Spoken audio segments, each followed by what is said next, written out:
उस तो टाइम ऐसा कुछ पॉइंटर्स उनको लगा आपको देखकर कि हाँ ये पिच कर सकता है लोगों को, क्योंकि 12th क्लास का बच्चा अगर वो कुछ देख रहा है उनको, तो कुछ तो देखा होगा ना। फ्रेशर्स को अगर करियर स्टार्ट करना है अपना सेल्स और रेवेन्यू बिजनेस डेवलपमेंट में बेसिकली, सो उनको कहाँ से स्टार्ट करना चाहिए एंड कैसे उनको पता लगेगा कि they are the best fit for sales.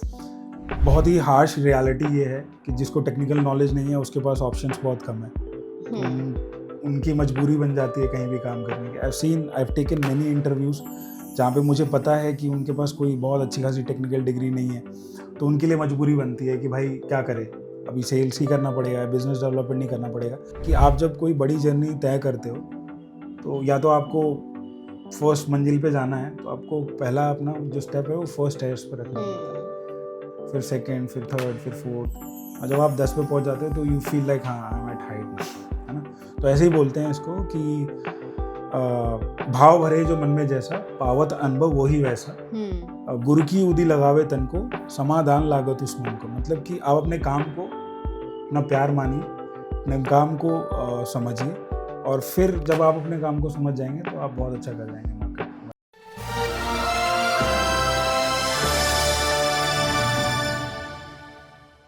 Hello everyone, कैसे हो आप लोग सब। हमने ऑलरेडी 4 पॉडकास्ट कंप्लीट कर दिए हैं, बट स्टिल हम लोग देख रहे हैं कि लोग व्यूअर्स तो कर रहे हैं, बट जो हमारे सब्सक्राइबर्स हैं वो रीच नहीं कर रहे हैं। तो हम लोग को कंटिन्यू करने के लिए, मोटिवेट करने के लिए, I request everyone to subscribe our page.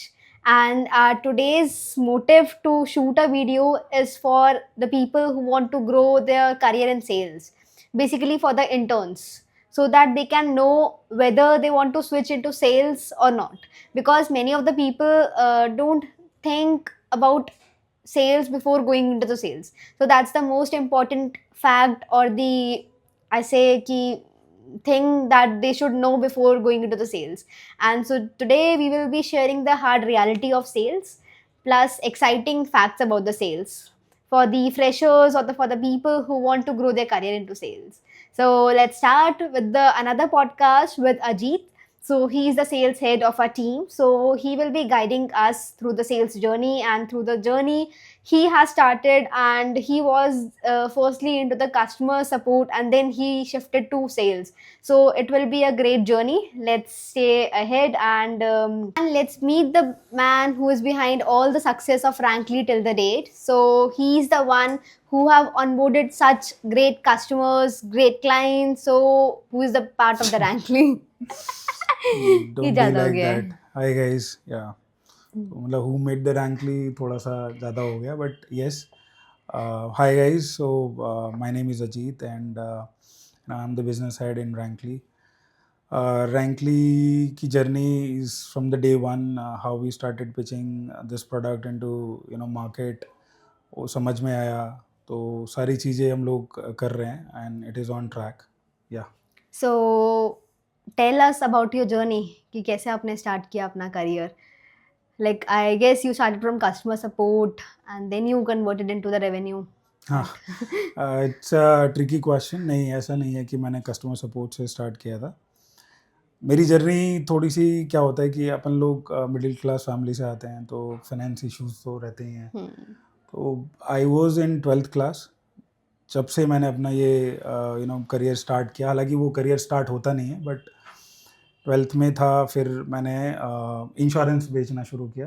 Okay. It's not बेचना, मतलब एक कंपनी थी जिन्होंने बोला कि आओ, और मतलब ये रिलायंस का कोई प्रोडक्ट था। अच्छा. तो उसके बारे में मुझे लोगों को बताना था बस, और Okay. कुछ और नहीं था कि सेल करो या टारगेट है, ऐसा कुछ था। उनको ये था कि भाई लड़का बोल सकता है तो बताए उसके बारे में। तो मैंने लोगों को 12th में बताना शुरू किया कि इंश्योरेंस क्यों इम्पोर्टेंट है हमारे लिए, लाइफ इंश्योरेंस क्यों ज़रूरी है, ये योर लिप प्लान क्या होते हैं, सारी चीज़ों की नॉलेज मेरे को तो ऐसा कुछ पॉइंटर्स उनको लगा आपको देखकर कि हाँ ये पिच कर सकता है लोगों को, क्योंकि 12th क्लास का बच्चा अगर वो कुछ देख रहा है उनको, तो कुछ तो देखा होगा ना। हाँ, मैं वही बोल रहा हूँ ना कि जब आपको पता लग जाता है कि अब 12th क्लास में आपको पता है कि सम अश्योर्ड अगर आप 500 रुपये का EMI पे कर रहे हो और आपको समहाउ कुछ हो जाता है, तो आपको 1 करोड़ रुपये का सम अश्योर्ड है, 1 करोड़ रुपये मिल जाएंगे। तो वो बताने में बड़ा अच्छा लगता था कि सर अगर आपको कुछ हो जाएगा तो कम से कम इंश्योरेंस कंपनी आपको कवर ज़रूर देगी। तो बड़ा यूनिक था। फिर वो लोग मुझे करीबन 3,500 से 4,000 रुपये देते थे अच्छा। मंथली। और उसके बाद फिर मैंने ये AIEEE एग्ज़ाम्स वगैरह दिए। मुझे I wanted to do BTech as well, but due to some finance issues मैं वो कर नहीं पाया। फिर मैंने एक साल का गैप लिया, तो मैंने दिल्ली यूनिवर्सिटी में एडमिशन लिया BA ऑनर्स में। फिर BA ऑनर्स मैंने 1 साल किया, तो मुझे लगा कि थोड़ा टेक्निकल हो जाए। फिर मैंने 1 साल बाद BCA किया, BCA में एडमिशन तो लिया। BA कंप्लीट नहीं किया था? नहीं, तो मेरी डबल ग्रेजुएशन है। ओके। हाँ, तो जब कर रहा था मैं BCA, फिर मेरी जॉब लग गई थी, फर्स्ट जॉब, जो एक तरीके की ऑफिस टाइमिंग होती है। मेरी जॉब लगी, आईकॉर कंपनी थी। कलेक्शन का काम था, जिसमें जैसे क्रेडिट कार्ड कलेक्शंस होते हैं, सारे होते हैं, तो वो US बेस्ड था पूरा। उसमें सबसे अच्छी बात ये थी कि वो कंपनी महीने में 2 बार पे करती थी हमें। मतलब 15 दिन का पैसा आ गया, फिर 15 दिन और स्पेंड करना, फिर दोबारा आ गया। तो हमें ऐसा नहीं लगा कि भाई कोई प्रॉब्लम हो रही है in terms of financial issues. तो वो रात की it was a night shift, because I had to attend my college in the day. तो मैं वही 10 से 4-5 कॉलेज में रहता था, फिर 5 साढ़े 5 से मैं ये नाइट शिफ्ट करता था, और जिससे थोड़ा फाइनेंशियली हम लोग इम्प्रूव हुए। फिर मैंने BCA कंप्लीट किया इन 2012, और BCA कंप्लीट करने के बाद ही I started working in HCL. So HCL was my first company in 2013. I joined HCL. Somehow मैं वहाँ से abscond हो गया due to because मेरा थोड़ा इमोशनल टच बहुत ज़्यादा रहता है। ये मेरी वाइफ भी कंप्लेन करती है कि जब आप कोई काम करते हो तो आप बहुत दिल से करते हो, और जब वो काम नहीं होता है या whatsoever the reason is, तो आपको बहुत हर्ट होता है, and it is not good for a longer run. तो वहाँ पे कुछ चीज़ें हुई, तो मुझे वो छोड़नी पड़ गई। फिर मैंने 2015 में एक्सेंचर ज्वाइन की एज अ बिजनेस तो आपका एनालिस्ट। सारा एक्सपीरियंस MNCs का ही था? MNCs का ही था, हाँ। बीच में मैंने TCS वगैरह में भी ट्राई किया था, तो मुझे उनका अच्छा नहीं लगा, तो मैंने वो स्विच कर दिया। फिर पेरोल पे एक्सेंचर के मैंने नवंबर 2015 से ज्वाइन किया, जहाँ पे मैंने 7-8 साल स्पेंड किए अपने, और मैंने बहुत सारी चीज़ें सीखी। मैंने टीम मैनेज की, मैंने क्लाइंट को मैनेज किया। आई हैव गॉट मतलब उस टाइम मेरे पास US, APAC, ऑस्ट्रेलिया, कनाडा, ये सारे रीजन्स थे जहाँ पे हम लोग इंटरेक्ट करते थे। और मेरा हॉबी ये था कि मुझे I am kind of a person who likes to interact with people. मैं चाहता तो मैं डेस्क जॉब भी कर सकता था, एज बीइंग, जब मैं HCL में था तो इंजीनियर था, डेस्कटॉप इंजीनियर। अच्छा। तो मुझे वो कुछ समझ में नहीं आया, आई डोंट नो, कि सिस्टम पे बैठे रहो, ये मेरा है एक तरीका। तो मुझे लगता था कि I am good interacting people with. तो मुझे लगता था कि मेरे दिमाग में कुछ चीज़ चल रही, तो मैं सामने वाले को समझा सकता हूँ इन अ बेटर वे। ठीक है, तो influence, as a kind of an influencer I was, definitely I tried it. इसमें एक छोटा सा है कि बीच में मैं एक टीम से मिला था, मतलब जब ये यूट्यूब वगैरह ऑन पीक थे, तो हम लोगों ने एक यूट्यूब चैनल बनाया था, न्यूज़ चैनल। वो न्यूज़ चैनल बनाया भी मैंने था, और फर्स्ट वीडियो भी मैंने डाली थी। और 3 साल के अंदर मैंने उसमें 5 लाख सब्सक्राइबर्स कर दिए थे। मतलब मैं एक्सेंचर की नौकरी शिफ्ट कंप्लीट करता था, फिर मैं दिल्ली जाता था, जहाँ पे वो धरना होता है, वहाँ पे लोगों से बाइट लेना, इंटरव्यूज़ लेना। My first interview was with this guy, mister Manish Sisodia. तो अभी भी वो पेज एक्टिव है? हाँ, आई थिंक आई लेफ्ट इट, क्योंकि मुझे लगा कि अब हो गया, मतलब उसमें कुछ ग्लिचेस आ गए मेरे में और जिनका वो चैनल था, तो I had to leave it. मेरे को लगता है कि जहाँ पे मेरा मुझे वो इनकरेजमेंट नहीं मिल रही है, तो I don't feel like working there, तो आई लेफ्ट इट। फिर रैंकली कैसे हुआ, it's again an interesting story. I think Vishnu ने लास्ट वीडियो में बताया, बट उन्होंने पूरा नहीं बताया, मैं बताता हूँ। उस टाइम मैं एक आर्ट एंड क्राफ्ट कंपनी में था, तो मैंने इनको पिच किया डायरीज एंड पेन्स, और जो अभी भी आप यूज़ करते हैं ना, वो मैंने ही प्रिंट कराए थे। ओके, रैंकली वाले? हाँ, रैंकली वाले। तो मैंने इनको पिच किया, तो विष्णु से मेरा इंटरेक्शन काफ़ी हेल्दी रहा। उन्होंने बोला कि यार कुछ और टाइम है आपके पास, तो एक बार रैंकली में भी देखो। मैंने कहा अभी तो है नहीं मेरे पास टाइम, बट समहाउ जब मैंने वो प्रिंट कराया, जो डिलीवरीज मुझे देनी थी इन लोगों को, वो उसमें थोड़े ग्लिचेस थे। वो प्रिंट नहीं अच्छे से हुए, वो पेन भी नहीं अच्छे से हुआ, तो I had a first fight with Mihir related a payment clearance. Seriously, मतलब मैं इनको बार बार फ़ोन कर रहा हूँ कि सर पेमेंट क्लियर कर दो, पेमेंट क्लियर कर दो. एंड आई मीन अब उनको पता है कि उनको सामान ही गलत मिला तो पेमेंट कैसे क्लियर करे. तो at finally I had a call with Vishnu कि भाई this guy is not approaching and you know he is not making payment. तो somehow he made the payment. और मैंने जो अभी एक इसमें ये था कि वो पेमेंट निकालने के लिए मैंने स्लोगन क्या यूज़ किया था कि सर अगर आप पेमेंट नहीं दोगे तो मेरी सैलरी होल्ड हो जाएगी. और फिर उन्होंने विष्णु ने बोला and he is a gem of a person. ठीक है, he thinks from the heart. तो उसको लगा नहीं यार ये सैलरी होल्ड होगा तो प्रॉब्लम हो जाएगी, चलो उसको पैसा दे देते हैं. तो देने के बाद फिर समाओ मेरा उस कंपनी से मैंने मतलब हटा लिया अपने आप को, क्योंकि वो लोग अच्छी डिलीवरीज वगैरह नहीं देते थे. तब विष्णु को मैंने अप्रोच किया. विष्णु ने बोला कि ठीक है चलो कुछ स्टार्ट करते हैं. और स्टार्ट करने के 1 साल बाद मिहिर को पता लगा कि I am the same guy जिसके साथ उनकी फाइट हुई थी. ओके. तब तक नहीं पता था उनको 1 नहीं साल पता में. था, नहीं पता था. तो विष्णु से मिला. एक्चुअली में क्या है, मेरा सर्विस बेस्ड कंपनीज में एक्सपीरियंस रहा है. तो मुझे लगा कि सर्विस बेस्ड ठीक है, स्लो है बट अच्छा है, आपको स्टेबिलिटी मिलती है. But I also wanted to go in to a product based company, IT, जहाँ पे हो मुझे लगता है मैं इंटरेक्ट कर पाऊँगा, लोगों को समझा पाऊँगा उस प्रोडक्ट के बारे में. तो मुझे प्रोडक्ट बहुत अच्छा लगा. जैसे ही दिखाया तो मुझे नया लगा. मतलब मेरा first experience when I saw Rankly was totally different. जब विष्णु ने मुझे बताया मैंने कहा is this tool exist and he said yes we are selling it. I said I am in. That day I decided I am इन.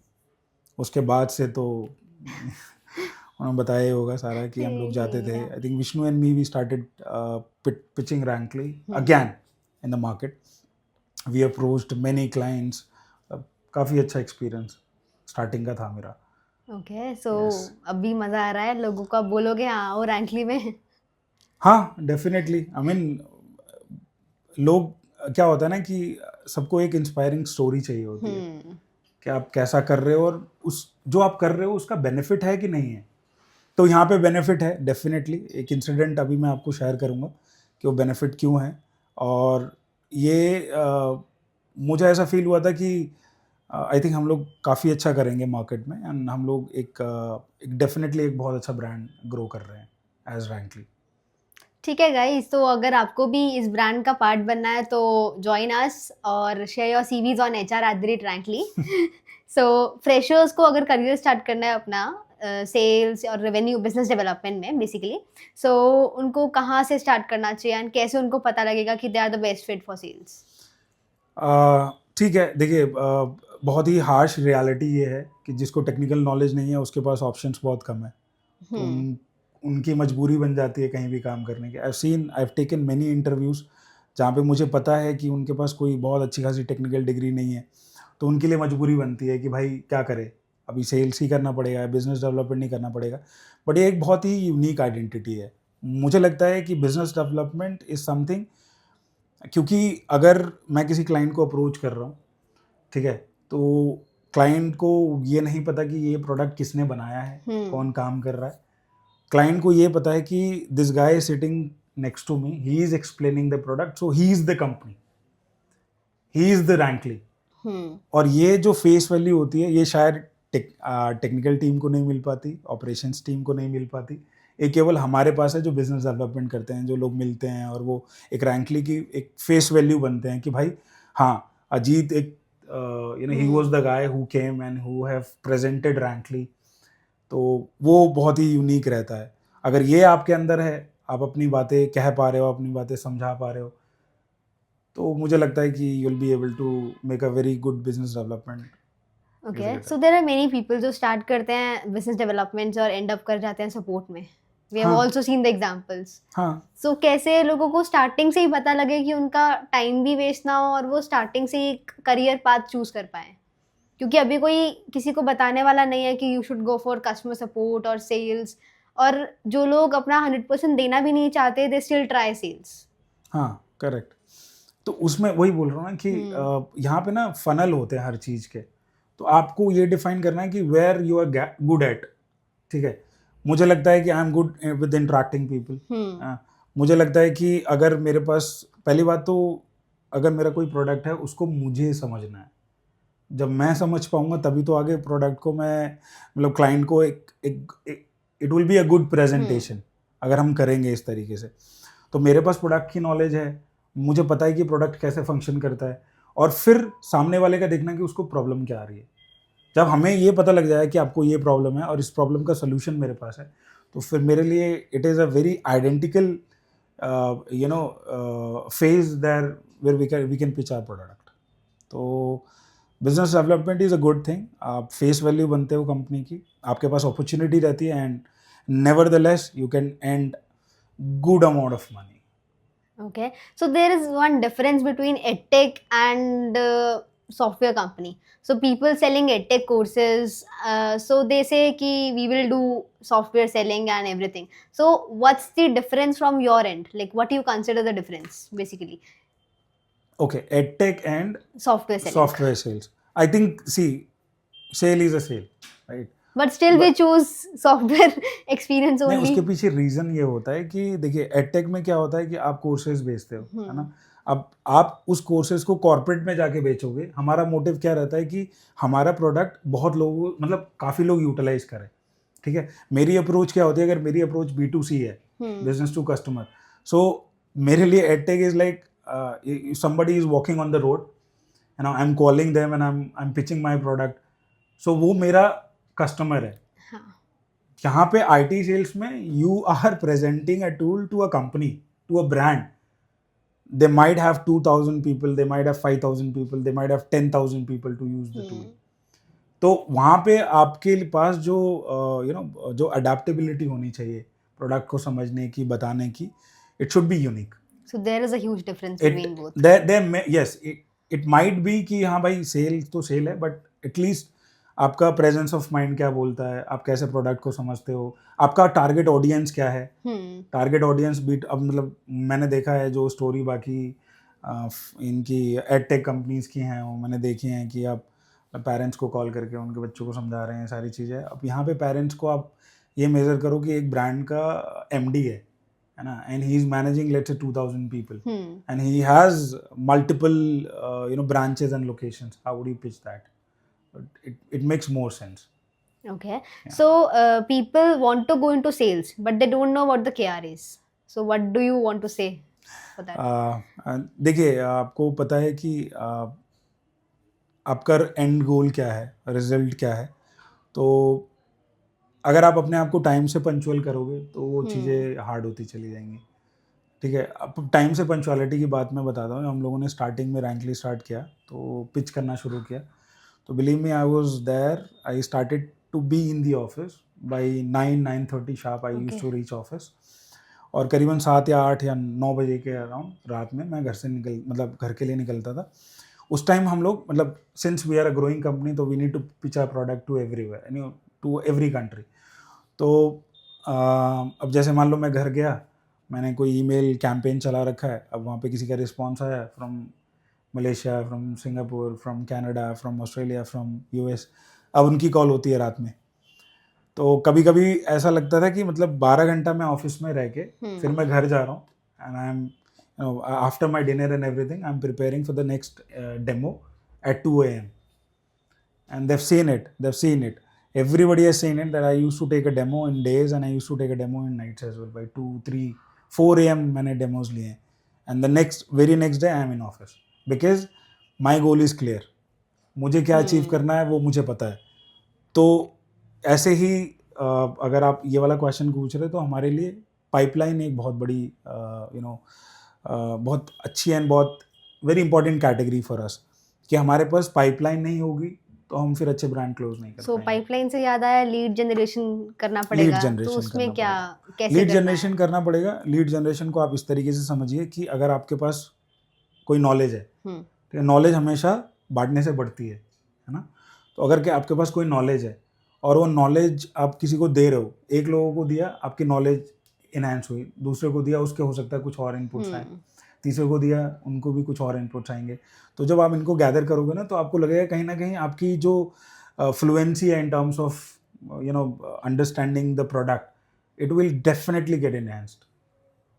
तो यहाँ से जब आप 10 लोगों पे ही काम करोगे और 10 लोगों में आपका कन्वर्जन रेट केवल 2% का है, तो 2 ही क्लाइंट क्लोज होंगे. तो क्यों ना मैं 10 की जो वो है मेरी प्रोबेबिलिटी, उसको मैं 100 लेके जाऊँ.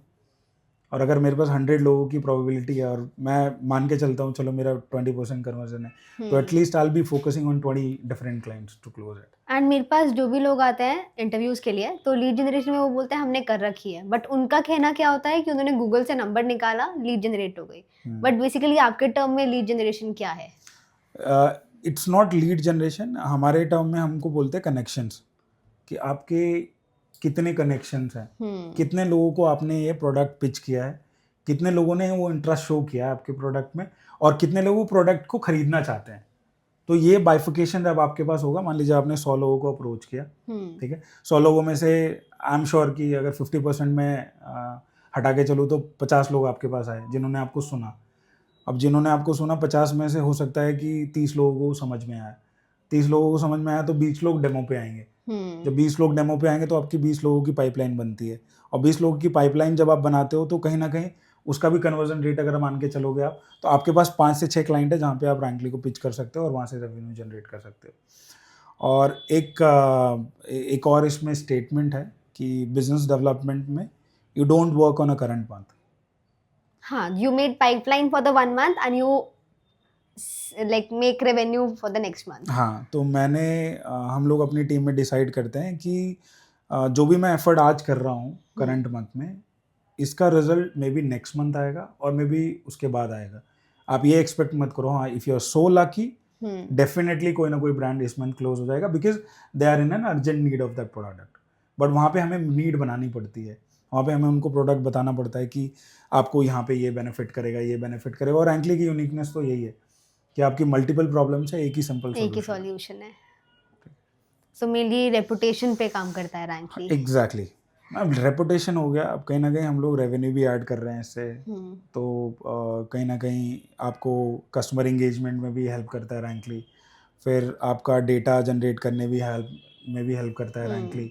तो ये एक फ़नल है, और फनल आई थिंक मैंने जो मेरा इंटरेक्शन रहा है टीम से, फनल ये है कि लोगों को आपके बारे में कैसे पता लगेगा, या तो सोशल मीडिया से पता लगेगा या आप कैंपेन करोगे तब पता लगेगा. जब आप पता लगेगा तो लोग आपके ब्रांड में आएंगे, या आपके होटल में, या आपके मतलब जो भी आपका ब्रांच है वहाँ पे आएंगे, आपकी सर्विसेज को यूटिलाइज करेंगे. फिर वो आपको फीडबैक देंगे, फीडबैक के रैंकली आप खुद रिप्लाई करेगा रैंकली. फिर उसके बाद फिर दोबारा उनको बुलाने के लिए फिर हमारे पास एक कंजम्पशन है जहाँ पे हम उनको कैंपेन शूट कर सकते हैं. So the entire funnel is covered inside. Okay, so sales की बहुत बात हो गई. Let's go to instances about company, good और बैड इंस्टेंस. हाँ, तो आई थिंक गुड और बैड तो मैं नहीं बोलूँगा, अनफॉर्चुनेट इंसिडेंट बोलूँगा, क्योंकि अभी मिहिर ने और विष्णु ने बताए होंगे कि मतलब मिहिर एंड विष्णु ने हमें शेयर किया होगा कि एक सिग्निफायर, हाँ एक सिग्निफायर हमारी कंपनी थी. तो जब सिग्निफायर थी I joined, I started working. तो मुझे पता था कि हाँ सिग्निफायर में 2-3 प्रोजेक्ट हैं जो चल रहे हैं. सडनली वी स्टार्टेड टॉकिंग कि भाई अब हम प्रोडक्ट बेस में मूव करते हैं.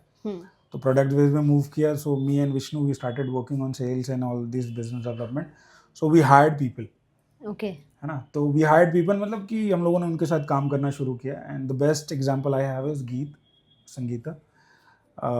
She came and then I felt कि एक होता है ना कि आपकी टोन कैसी है बात करने की, है ना, आप अपनी बात कह पा रहे हो कि नहीं कह पा रहे हो. तो मुझे वो बहुत क्लियरिटी आई उसके लैंग्वेज में बात करने के तरीके से. तो मैंने अप्रोच किया संगीता को कि लेट्स स्टार्ट वर्किंग टुगेदर. और मुझे लगता है कि ये काफ़ी अच्छा चैलेंजिंग होने वाला है हमारे लिए. और हम अगर चैलेंज कंप्लीट करेंगे तो हम लोग काफ़ी बहुत अच्छा कर लेंगे मार्केट में. एज अ टीम हम लोग बहुत अच्छी ग्रोइंग स्टेज पे आ जाएंगे. तो she started working and I mean, I'll be blunt. I think she's the most hard-working person, I would say. उसने अप्रोच करना शुरू किया. उसको पता है कि उसको कहाँ फोकस करना है, उसको पता है कि उसको किस ब्रांड को अप्रोच करना है, एंड मतलब उसको क्लोज करने के लिए हमें क्या क्या चीज़ें लगेंगी, हमें किस तरीके से क्यूरोसिटी बनानी है कि भाई अभी मतलब कभी कभी तो ऐसा होता था कि ब्रांड क्लोज नहीं हो रहा है और वो कोई और ऑफर ऐड कर दिया उसने अपने आप से, उसके पास अप्रूवल भी नहीं है उस चीज़ का. लेकिन उसको पता है कि हाँ अगर मैं ये लेयर ऐड कर दूंगी and this this brand will get closed.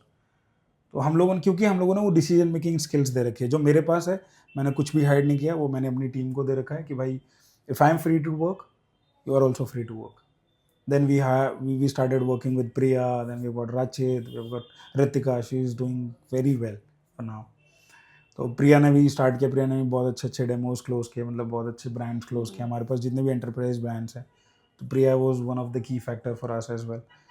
और उनसे काम कराना इज देखिए क्या होता है ना, दो तरीके होते हैं काम कराने के जो मेरे लिए। एक तो आपने किसी को काम दे दिया, आप उनके सर पे बैठे रहो कि ये करो वो करो ऐसा करो वैसा करो, उससे वो इरिटेट हो जाते हैं। जो मैं नहीं चाहूँगा वो डेफिनेटली है ना सामने वाले को भी पसंद नहीं है। तो मुझे लगता है कि फ्रीडम अगर आप दोगे और उनको ट्रस्ट बिल्ड करोगे अपनी टीम में, अगर उनको पता है कि मैं उनके लिए कुछ भी कर सकता हूँ, तो definitely they will do everything for you. और वो फ्रीडम मैंने अपने जितने भी मेरे कॉलीग्स हैं उन लोगों को हमने दी है। we have a very good bond. I have a bond with, not in business development, everybody. So I speak to everybody. I'm not limited, और I have not made them limited. आपको जिससे बात करनी है आप जाके बात करो, जो प्रॉब्लम है वो सॉल्व कराओ। और हमने डिपेंडेंसी, मैंने अपनी डिपेंडेंसी कभी भी नहीं रखी, फाउंडर्स पे कभी भी डिपेंडेंसी मैंने नहीं रखी कि अगर वो नहीं होंगे तो मेरा काम कैसे चलेगा। ठीक है, मैंने वो डिपेंडेंसी अपनी हटाई है अपनी टीम पे से कि अगर मैं नहीं हूँ but still you guys will be able to run. तो वो डिपेंडेंसी जब हटाना होता है तो उनको एक अपॉर्चुनिटी होती है कि भाई मुझ पे एक ट्रस्ट है कंपनी का and I will have to do it any which way possible. तो इसमें हम लोगों ने बहुत अच्छा किया है। ओके, सो कोई इनसाइट्स आप शेयर करना चाहते हो जैसे आप रिटेन कर रहे हो क्लाइंट्स को? हाँ, वो एक किस्सा मैं याद दिला रहा था, अनफॉर्चुनेट, सॉरी। तो हुआ क्या कि जब वो कंपनी फिर हम लोगों ने बंद करने की कोशिश की, तो आई थिंक हमारे पास 20 या 22 हेड काउंट होगा उस टाइम, और फंड्स हमारे पास थे नहीं, कम थे, फंडिंग हमें मिली नहीं थी। सो वी स्टार्टेड स्ट्रगलिंग, क्योंकि अर्ली स्टेजेस पर रैंकली था तो उतना रेवेन्यू उससे रिकरिंग या नया जनरेट नहीं हो रहा था। तो हमने सोचा क्या करें। फिर हम लोग, मतलब आई थिंक बिजनेस डेवलपमेंट में me and Vishnu, I think Geet was there, operations में there was an amazing guy Mujeeb, he was managing operations, and then I think Shruti has come, she has taken care on all the responsibility and she's doing very great. तो अब ये decide हुआ कि क्या किया जाए अजीत। तो फिर मीर ने बोला कि एक ईमेल ड्रॉप कर देते हैं कि सैलरी अभी रिलीज़ नहीं होगी, सैलरी होल्ड होगी। मतलब मुझे लग रहा है कि 7 या 8 तारीख सैलरी डे होता है, मतलब फर्स्ट वीक। तो मीर ने बोला कि यार अब मंथ एंड तक देखते हैं, क्योंकि जो पैसा आना था वो नहीं आया था। वो उन्होंने ईमेल ड्रॉप किया और वी वर वेरी सैड। और फिर यहाँ तक भी बात हो गई थी कि किसको कंपनी में रखना है और किसको नहीं रखना है। आप समझ रहे हैं कि उस टाइम तो वो ऐसा प्रेशर था कि we never wanted people to leave but we had to ask it because we don't have funds available. तो जब ऐसा हुआ तो डिसाइड हो गया कि भाई कौन कौन रहेगा कौन कौन नहीं रहेगा। एंड आई थिंक उससे 3 या 4 महीने पहले we were approaching funding rounds and all. तो जब ये हुआ I think I went to my home, और 7 या 8 बज रहे होंगे, 9 बज रहे होंगे रात को।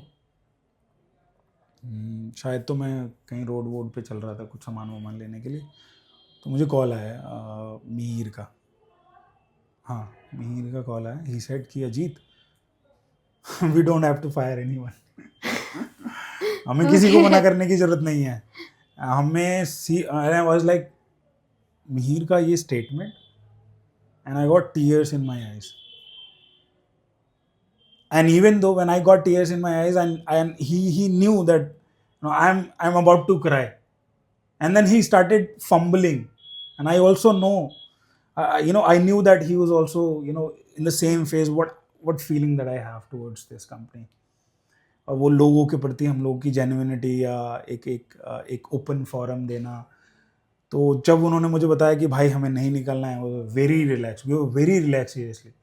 And the very next day and maybe within 7 days we had a great party with the entire team कि भाई नहीं यार, now we need to start. So I've seen that day when due to some condition you'll have to say no to people, but still we survived. और जब वो survive किया फिर हमारे पास मतलब 15 लोगों से 20 लोग हुए, 20 लोगों से 25 लोग हुए, 25 लोगों से 30 लोग हुए, 35, now we are a very good headcount. Yes, we are working on more. हाँ, तो क्योंकि we are at a growing stages right, तो अगर हम जितना हार्ड वर्क करेंगे, जितना पेशेंसफुली हम अपना काम करेंगे, जितना लोगों को अप्रोच करेंगे, तो वो हमारे लिए बेनिफिट रहेगा एज अ कंपनी। तो that So was something that's that fortunate happened. okay. So insights to retain clients. That's very important because that's a key.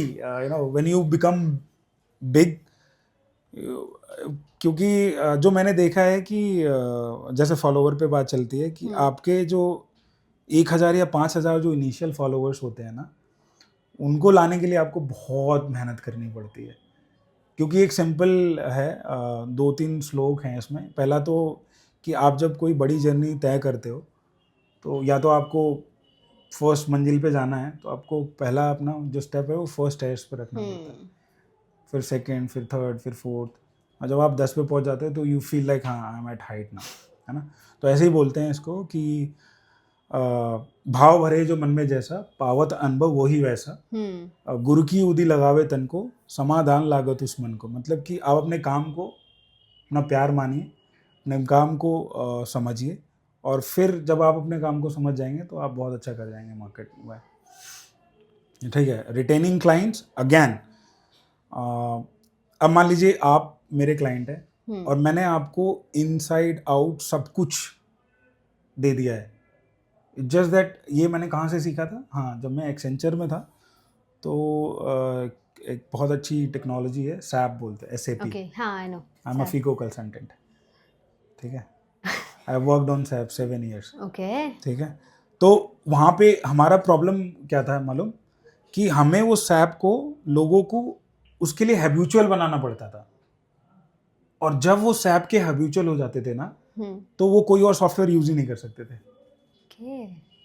ठीक है, तो फिर हम लोगों ने ये स्ट्रेटेजी फॉलो की कि एजुकेट पीपल, और जितना आप एजुकेट करोगे, जितनी उनकी प्रॉब्लम्स को समझोगे, जितनी उनके इनपुट्स पे काम करेंगे, एक तो हमारा प्रोडक्ट स्ट्रांग होगा, और दूसरा उन क्लाइंटों को उनकी एक वेटेज मिलेगी कि हाँ मैंने कोई इनपुट दिया है and they know that it's important.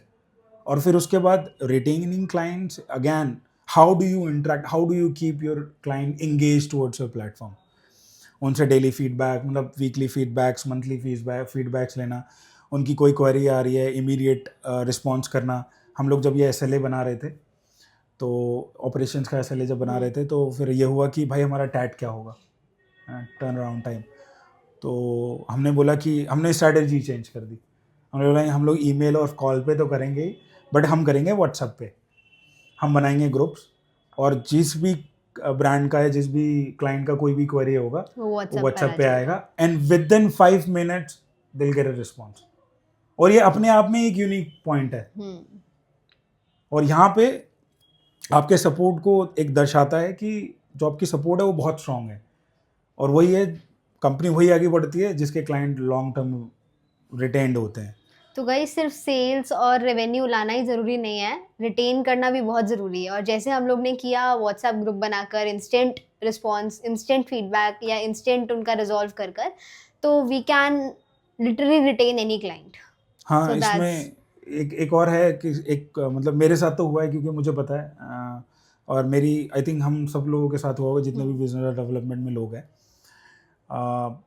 मान लीजिए मैंने किसी क्लाइंट को अप्रोच किया and he is serving one brand, I approached them, we closed the deal, right, and this guy used Rankly very much, है ना, and now somehow he left that organisation, he went to a different organization and he takes the software again. Exactly my point.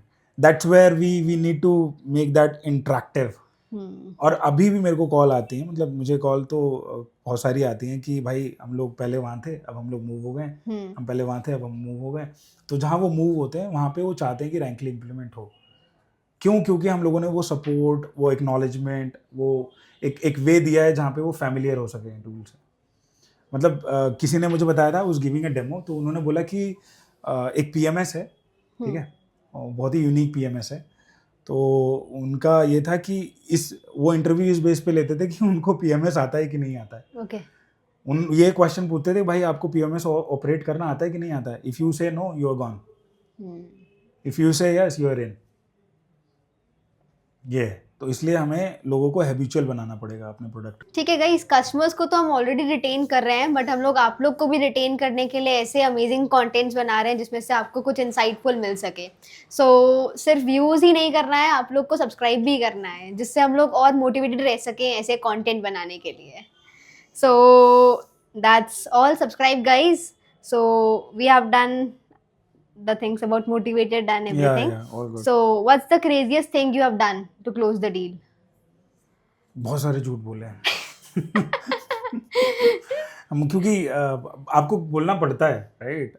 You have a target to achieve. ऐसा झूठ नहीं कि वो complete नहीं हो सका। ऑफ कोर्स हो सकता है, मतलब मैंने कुछ ऐसी डील्स में किया है कि जो फीचर मेरे पास नहीं है, मुझे पता है हम लोग बिल्ड कि कर रहे हैं, फ्यूचर में इम्प्लीमेंट हो सकता है। नहीं, वो मुझे पता है कि वो फीचर मेरे पाइपलाइन में ऑलरेडी है, within this month it will get closed, but I give it on email that we already have that feature implemented and it is working. उसके बाद अभी तो ये बहुत सारे मैंने बता ही दिया। दूसरा ये नेगोशिएशन में जाता है, तो कभी कभी हमें कुछ ब्रांड्स के नाम लेने पड़ जाते हैं कि ये भी हमारा क्लाइंट है, ये भी हमारा क्लाइंट है। Exactly, that's how it works. तो अभी तो फिलहाल क्रेजी। बट गाइस, हमारे सॉफ्टवेयर में कोई दिक्कत नहीं है। नहीं, दिक्कत तो ऑफ कोर्स कुछ नहीं है, बट ये है कि क्रेजियस्ट थिंग में ये है कि अगर आपने बोल दिया है कि आप क्लोज करेंगे और आप क्लोज नहीं कर रहे हैं, so you will be getting 10-15 calls in a day from the team कि सर आप इसको क्लोज कर लीजिए, क्योंकि वो क्यूरियोसिटी बनानी बहुत ज़रूरी है। तो फिलहाल तो क्रेजियस्ट में यही है। So guys, that's all about revenue team. So we are also hiring for revenue people who can generate revenue for our team. So if you are interested, then feel free to apply for business development position. So that's all about you. Don't forget to subscribe, like and share. Bye bye.